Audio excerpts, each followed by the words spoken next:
Hello, नमस्ते बच्चों। आज के वीडियो में हम पढ़ेंगे सहायक पाचक ग्रंथियां।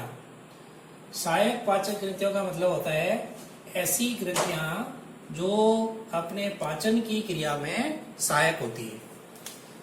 सहायक पाचन ग्रंथियां है वो मुख्य रूप से 3 प्रकार की होती है। सबसे पहली होती है लार ग्रंथियां, दूसरी होती है अग्नाशय ग्रंथि,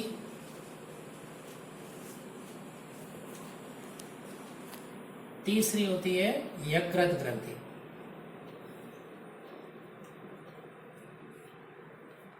हमारे पाचन के अंदर 3 है वो सहायक पाचक ग्रंथियां पाई जाती है।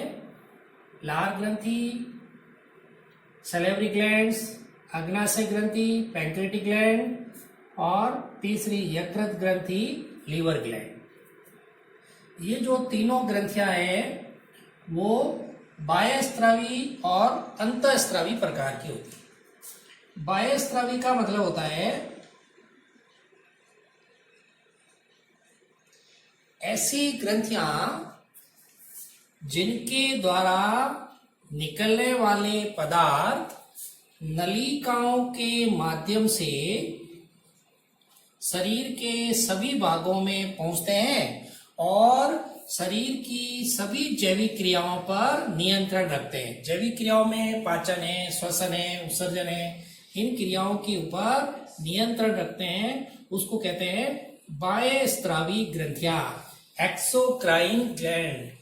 यानी ऐसी ग्रंथियां जो नलिका युक्त होती है और इनके द्वारा जो निकलने वाले पदार्थ होते हैं उसको कहते हैं पाचक एंजाइम। बाह्यस्रावी ग्रंथियों से निकलने वाले पदार्थ को कहते हैं पाचक एंजाइम।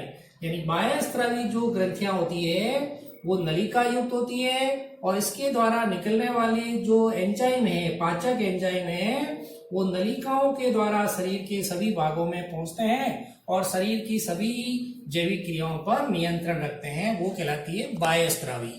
जिसमें लार ग्रंथि है बाह्यस्रावी होती है, यकृत ग्रंथि है वो बाह्यस्रावी होती है।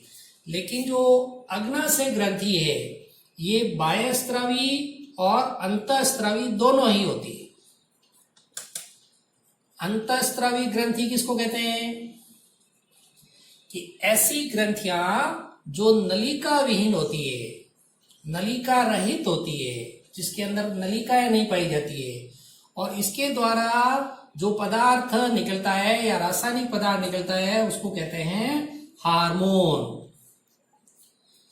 अंतःस्रावी जो ग्रंथियां है एक तो ये नलिका रहित होती है, डक्टलेस होती है और इससे जो पदार्थ निकलता है उसको हार्मोन कहते हैं और ये जो हार्मोन है वो सीधा रक्त में जाता है और रक्त के द्वारा शरीर के सभी भागों में पहुंचते हैं। उसको कहते हैं अंतःस्रावी ग्रंथियां।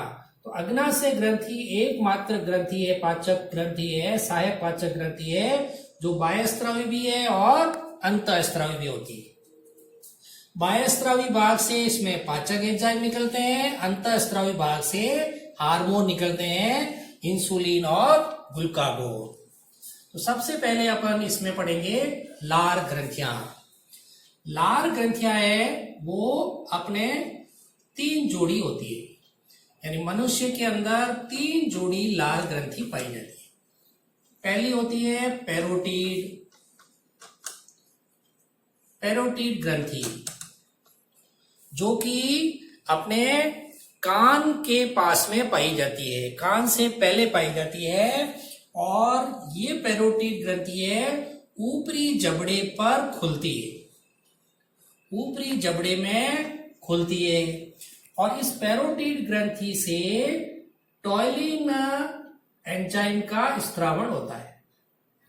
इस पैरोटिड लार ग्रंथि से टॉयलिन एंजाइम का स्त्रावण होता है जो भोजन में उपस्थित स्टार्च है उसका पाचन करता है और उसको ग्लूकोज में बदलता है। यानी जो पैरोटिड लार ग्रंथि है ये एक जोड़ी होती है, कान से पहले पाई जाती है और ऊपरी जबड़े में खुलती है और इससे टॉयलिन नामक एंजाइम का स्त्रावण होता है और ये टॉयलिन एंजाइम स्टार्च का पाचन करके ग्लूकोज में बदलता है। ये पैरोटिड ग्रंथि है मम्स के समय जब वायरस का संक्रमण होता है, मम्स की बीमारी होती है तो यहाँ पर ये स्वेलिंग आ जाती है, ये पूरा यहाँ से जबड़ा और ये गर्दन यहाँ से सूज जाती है। तो मम्स के समय पैरोटिड ग्रंथि में सूजन आती है। नीट के एग्जाम में, एम्स के एग्जाम में और आरबीएससी 12th के एग्जाम में ये प्रश्न कई बार पूछा हुआ है। दूसरी इसमें लार ग्रंथि है सब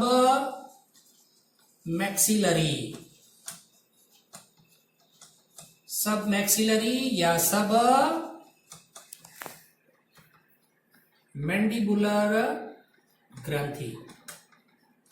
ये भी एक जोड़ी होती है जो कि दोनों जबड़ों के संगम पर पाई जाती है। ऊपरी और जो निचला जबड़ा है इन दोनों के संधि स्थल पर ये पाई जाती है और सबसे ज्यादा लार का स्त्रावण इसके द्वारा ही होता है।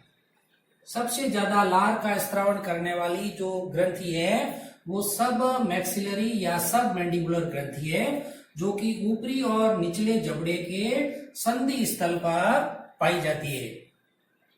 और ये जो लार ग्रंथि है वो कहाँ खुलती है? निचले जबड़े में, निचले जबड़े पर अपने जो कृतनक दांत है इसके पास में खुलती है, इंसाइजर दांत के पास में खुलती है।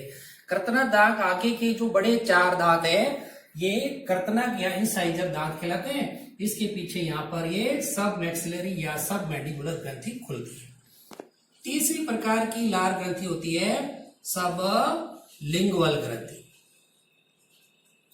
सब लिंगुअल ग्रंथि ये भी एक जोड़ी होती है जो कि निचले जबड़े पर स्थित होती है।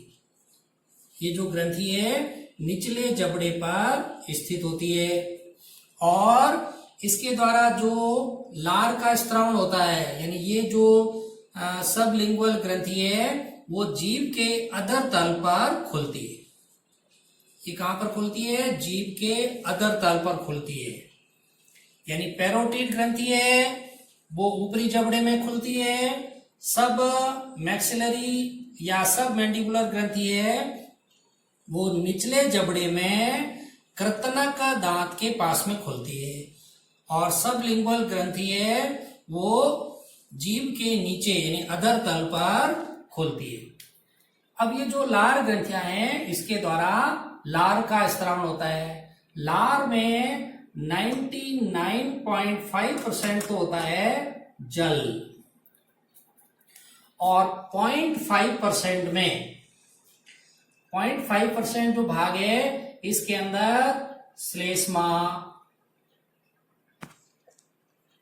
उसके बाद में इसमें लार, टॉयलिन, एंजाइम और टॉयलिन एंजाइम के अलावा लाइसोजाइम एंजाइम,